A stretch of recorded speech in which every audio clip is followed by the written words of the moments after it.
তো বন্ধুরা, সবাইকে আমার চ্যানেলে স্বাগতম। আজকে থাম্বনেল দেখে তো বুঝতেই পেরেছো কি করব আজকে। তো আজকে আবার মাছ ধরবো পুকুরে। এটা হচ্ছে খ্যাপলা জাল।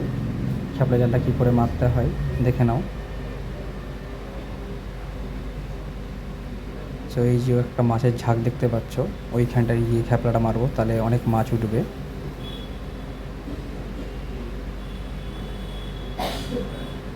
ওই যে সব মাছগুলো খেলা করছে ওখানটায়।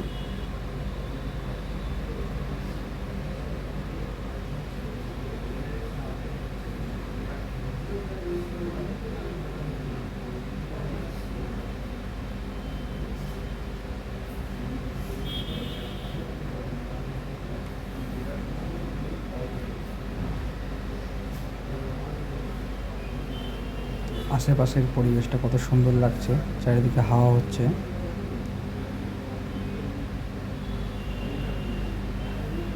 ওই যে সামনে ওটা পোলট্রি, ওটা নিয়ে আর একদিন বলবো। ওখানে মুরগির ফার্ম আছে। তো এখন ওই যদি দিয়ে যাচ্ছি, গিয়ে খ্যাপলা মারবো ওখানে। ওখানে মাছগুলো অনেক আছে দেখতে পাচ্ছিলাম। তো এই যে খ্যাপলা মারলাম, হঠাৎ করে দেখি ওই যে একটা বাঁশ ছিল নিচে, তো বাঁশের ওপরে জালটা পড়ে গেছে। তো তাড়াতাড়ি করে জলে নেমে সেই বাঁশটা থেকে ছাড়িয়ে দিলাম, না হলে মাছগুলো সব ওখান দিয়ে বেরিয়ে যাবে। তো দেখি কি কতগুলো মাছ ওঠে জালে, দেখতে থাকুন আপনারা।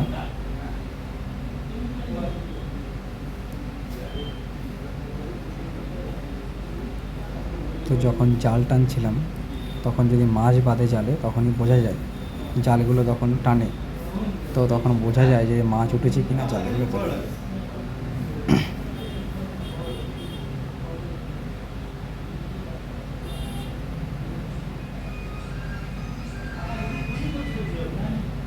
ভাবিনি যে একবারে এতগুলো মাছ উঠতে পারে জালের ভেতরে। তো আমি তো জালটা তুলে নিয়ে অবাক হয়ে গেছি, এতগুলো মাছ একবারে উঠেছে।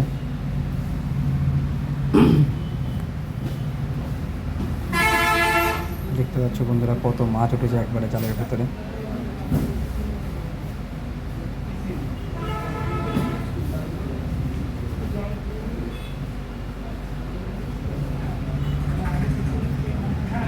পুরো জাল ভরে গেছে মাছে। তো এখন এই জালটাকে ঝাড়বো, ঝেড়ে যে যে মাছগুলো খাওয়ার জন্য রাখবো, তো সেগুলো রেখে বাকিগুলো সব আবার পুকুরে ছেড়ে দেবো। এত মাছ তো একবারে খাওয়া যাবে না।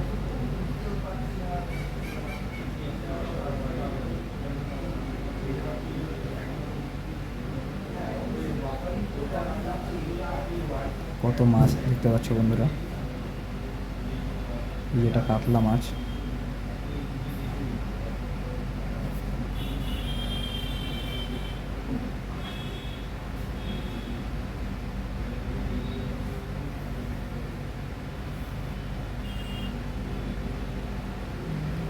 তাড়াতাড়ি করে জলের ভিতরে ছেড়ে দেবো মাছগুলো, নাহলে আবার সব মাছগুলো মরে যাবে।